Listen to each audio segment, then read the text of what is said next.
Bakit yun? Okay, so magandang umaga po sa ating mga kapatid.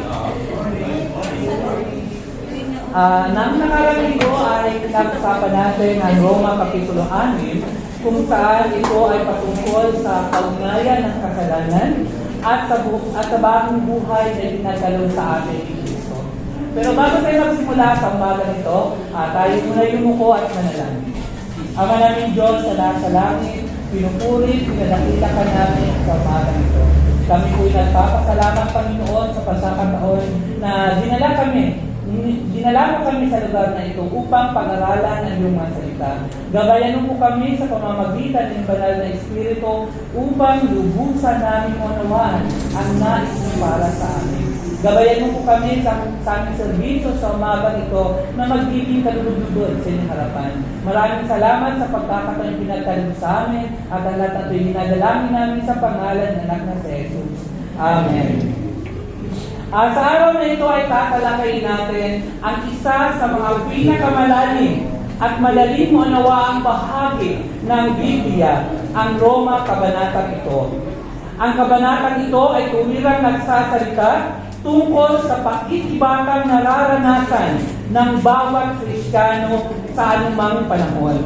Ang labanan ng pagitan ng makasalanang kalikasan at ang pagnanais natin na mamuhay o mamuhay ng banal.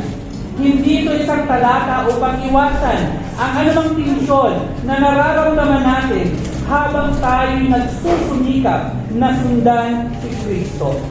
Kahit na tayo ay patuloy na nakikipaglaban sa laman. Ang pamagat ng malisikong lesson sa umagang ito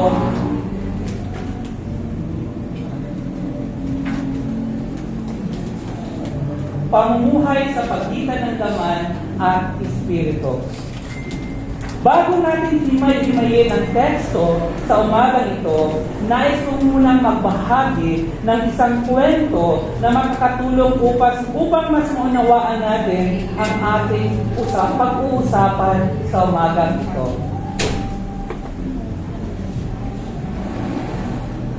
Ayan, si Crescencio, lagyan natin ang pangalan para mas likely. Ayan, si Crescencio ay isang bagong graduate ng pagiging isang marino. Natanggap siya bilang isang baguhang marinero ng isang barko. Nung matanggap siya, nanabik siya na baka makasama at makapaglakbay sa karagatan. Inisip niya na handa siyang mag-ikot, handa siyang matuto sa loob ng barko. Di kalaunan sila ay tinawagan upang magsimula sa kanilang paglalakbay. Inisip niya na siguro exciting kapag nasa barko. Habang pumapalaot sila sa malawak na karagatan, napagtanto niya na ang dagat ay hindi pala palaging maamo. May mga araw kasi na maayos ang kanilang paglalayag.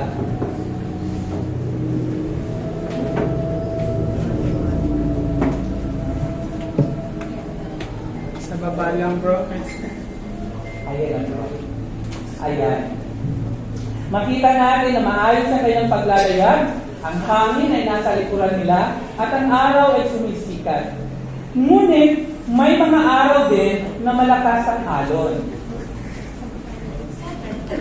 Ang hangin ay laban sa kanila at tila walang katapusan ang malalakas ng alon at hangin.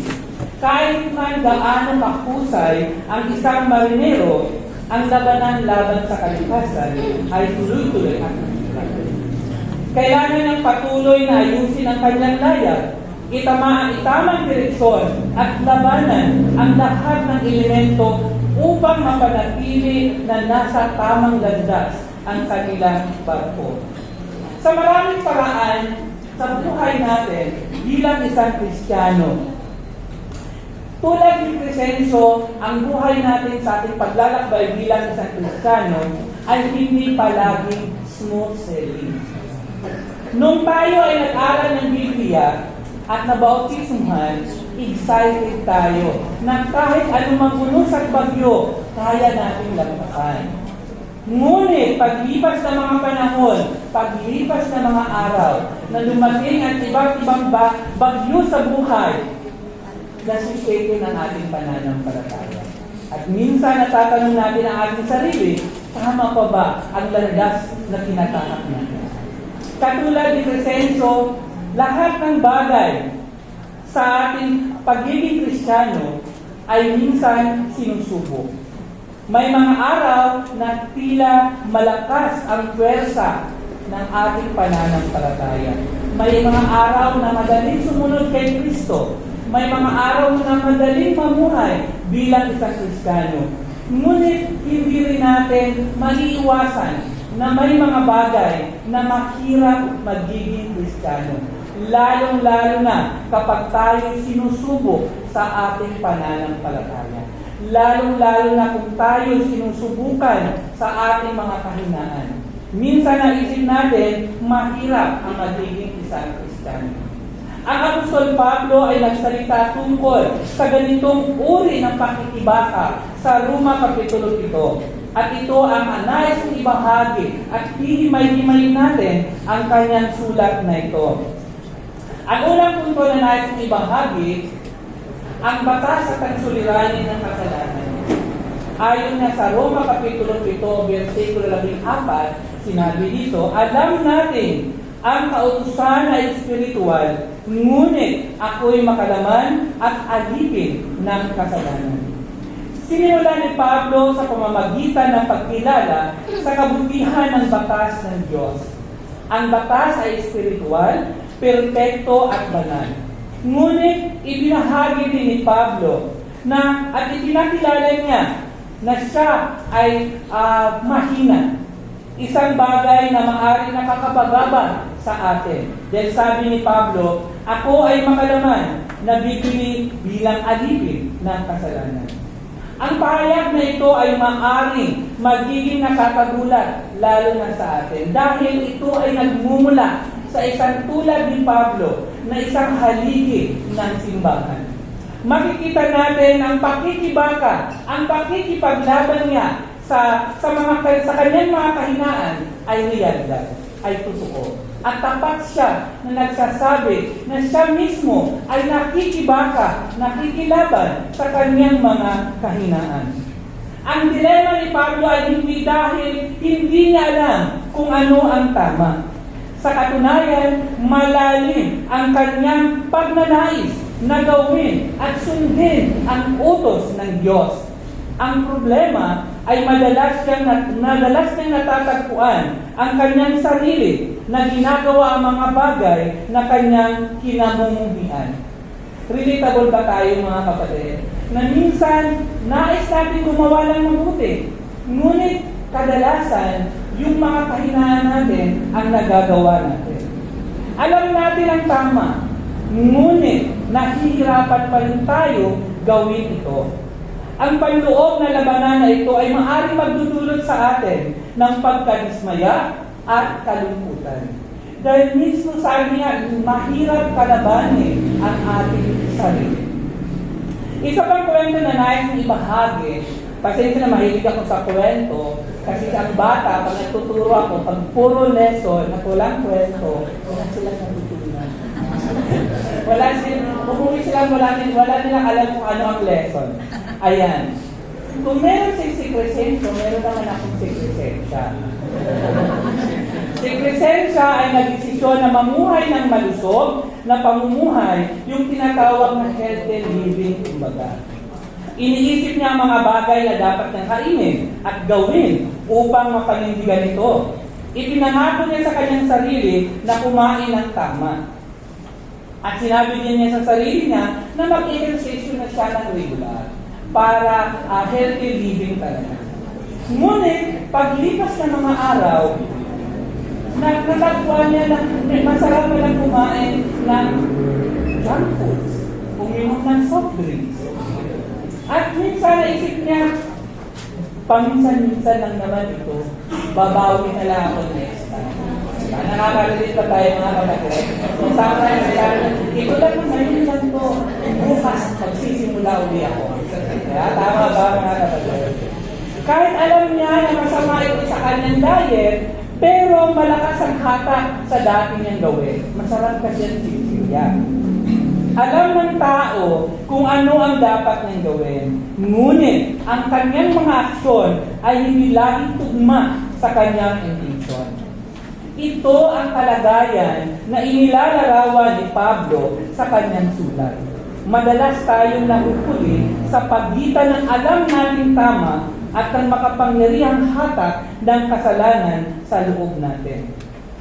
Sa akin, sa 29 years ko sa disciple, napagtanto ko na minsan kaya ako mismo, personally, nahihirapan akong labanan ang aking mga kahinaan sa kadahilanan na palagi akong nagdidesisyon na sundin ang sarili kong pagnanais kaysa sundin ang nais ng Diyos. Tama ba mga kapatid?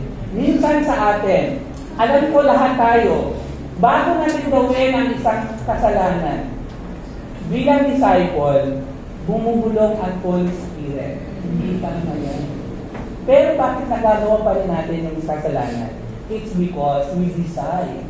We decide na i-gratify yung sarili nating desire. Tama ba mga kapatid? Kasi yun ang, ako in my 29 years sa disciple, yan ang nakikita ko. Bakit ko nagagawa yung mga kasalanan? Kasi binidesign ko yun. Kasi nagdidesisyon ako na sundin kung ano ang gusto ko kaysa sundin si God. Kasi ibubulong ang Holy Spirit sa iyo eh. Hindi tama yan. Mali yan. Pero ito gusto ko. Ito ang nais ko. Kaya ito ang sinusunod ko. Tama ba? Yan ang sinasabi ni Pablo na labanan sa loob natin. Na minsan mas malakas ang hatak kung ano ang pagnanais natin kaysa kung ano ang gusto ng Diyos para sa atin. At yan ang labanan na nasa loob natin, na kailangan natin ipanalo. Pangalawa na nais kong ibahagi, ang panloob na labanan, ang labanan sa pagitan ng laman at espiritu. Sabi sa Roma Kapitulo 7, versikulo 11, sabi diyan, sapagkat hindi ko ginagawa ang mabuting gusto ko, ang masamang hindi ko gusto ang siya kong ginagawa. Makita natin ang pinalalim ni Pablo ang paglalarawan ng labanan ito. Inilalarawan niya ito bilang isang digmaan na nagaganap sa loob niya. Sabi niya, sapagkat may nais akong gawin ang mabuti, ngunit hindi ko ito magawa. Sapagkat hindi ko ginagawa ang mabuti na aking nais gawin, kundi ang masama na hindi ko nais gawin. Ito ang patuloy kong ginagawa. Dito, hindi nagbibigay ng pangangatwiran si Pablo sa kasalanan. Hindi niya sinasabing, wala akong magawa. Sa halip, inilalarawan niya ang katotohanan ng buhay Kristiyano. Tayo ay nasa patuloy na labanan sa pagitan ng laman ng ating makasalanang kalikasan at ng espiritu ng ating bagong kalikasan kay Kristo. Ang labanan na ito ay maaaring mag-iwan sa atin ng pagkadismaya kahit na pagkatalo. Ngunit, ang katapatan ni Pablo na ihayag ang kanyang mga kahinaan ay nagbibigay sa atin ng inspirasyon na hindi lang tayo nag-iisa sa laban natin. Na kahit si Apostol Pablo, ang haligi ng ating simbahan, ang haligi ng Kristyanismo, ay nagsastruggle din sa kanyang mga kahinaan. Kaya isang inspirasyon para sa atin na tayo ay hindi nag-iisa sa laban natin ito. Ang buhay ay parang isang laro lamang. Isang laro na tug of war. Yan. Sa larong tug of war, hinihilang mo ang lubid kung sino ang mananalo. Makikita natin na sa isang panig, nariyan ang laman. Yung ating kasalanan, pagkamakasarili, at pagre-rebelde sa Diyos. Sa kabilang panig naman, nandun ang banal na Espiritu. na naghumihila sa atin na magkaroon ng katwiran, pag-ibig at pagsunod sa Diyos. Hinihila nito kung alin o sino ang mananalo. Hinihila tayo sa dalawang direksyon. Ang lubid ay ang ating sarili. May mga araw na tila ang Espiritu ang nananalo at pakiramdam natin malakas ang ating pananampalataya. Ngunit may mga araw naman na malakas ang hatak ng laman at tila tayo ay nadudulas. Kaya sa laro ng takbuhan ng ating buhay, nasa atin pa rin ang desisyon. Hindi kung sino ang mananalo sa kanila. Binigyan tayo ng Diyos ng karapatan na mamili kung ano ang dapat natin gawin. Dahil ito ang tensyon na ating nararanasan araw-araw. Ang hilaan ng lubid sa pagitan ng laban at ng espiritu. Ito ay realidad, mga kapatid. Nakakapagod kung minsan. Minsan naisip natin, ayoko na, napapagod na akong lumaban. Ngunit, nasa atin pa rin ang desisyon kung nais natin lumaban. Walang ibang pwedeng lumaban para sa atin, kundi sarili natin. Nasa iyo kung magpapadala ka sa kaliwa o magpapadala ka sa kanan. Kaya, pag-isipan natin ang ating laban. Ngunit hindi tayo iniwanan ni Pablo na mawala ng pag-asa sa ating nararanasan sa araw-araw. Ni kahit man siya ay nagkaroon din siya ng pag-asa sa kanyang mga kahinaan. Sabi nga sa ika-3 punto ko, ang sigaw para sa pagtubos at ang pag-asa kay Kristo. Ayon sa Roma Kapitulo 7, versikulo 24. Kay saklap ng aking kalagayan, sino ang magliligtas sa akin mula sa katawang ito na nagdadala sa akin sa kamatayan? Ang pakikibaka ni Pablo ay umabot sa sukdulan nang siya'y sumigaw sa Kabanata 7 sa versikulo 24 kung sino ang magliligtas sa kanya mula sa kamatayan. Ito ang isang sigaw ng isang tao na kinikilala na wala siyang magawa sa sarili lamang. Ipinakikita niya sa atin na kailangan niya ng isang tao na makatulong sa kanya upang labanan ang laban na ito. Ito ang isang pahayag ng isang tao na alam niya na sa kanyang sarili, hindi niya kayang labanan ang laban na ito. At yun din dapat ang makita natin sa buhay natin, mga kapatid. Hindi natin kayang labanan ang labanan sa loob natin sa sarili lamang natin. Kailangan natin ng isang tao na makatulong sa atin upang labanan ang labanan ito. Ang sagot ni Pablo dito ay makikita natin sa Roma Kapitulo 7, versikulo 25. Sabi diyan, wala nang iba kundi ang Diyos sa pamamagitan ni Jesucristo na ating Panginoon. Salamat sa Kanya. Ang tagumpay ni Pablo ay hindi nagmumula sa kanyang sariling lakas o pagsisikap.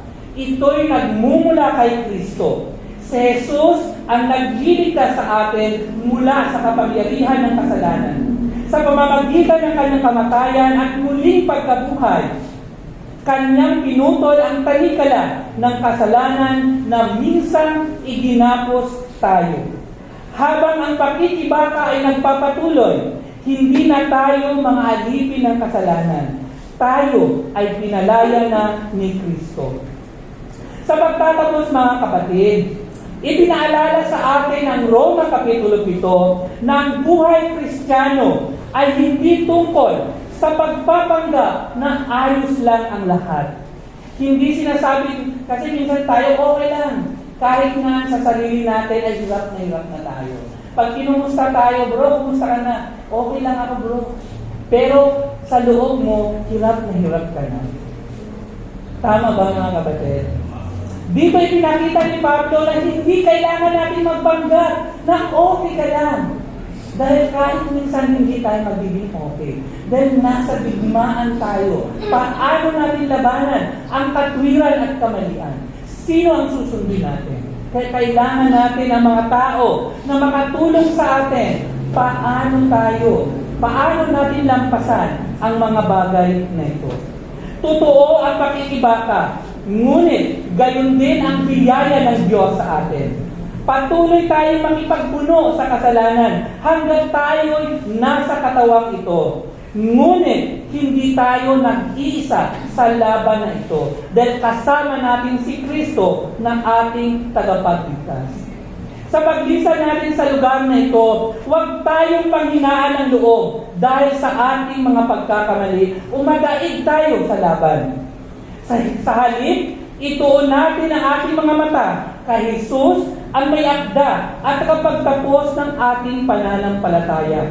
Siya na ang nagtagumpay at sa Kanya matatagpuan lamang ang lakas upang magpatuloy tayo sa ating laban. Maraming salamat po sa pakikinig. To God be all the glory.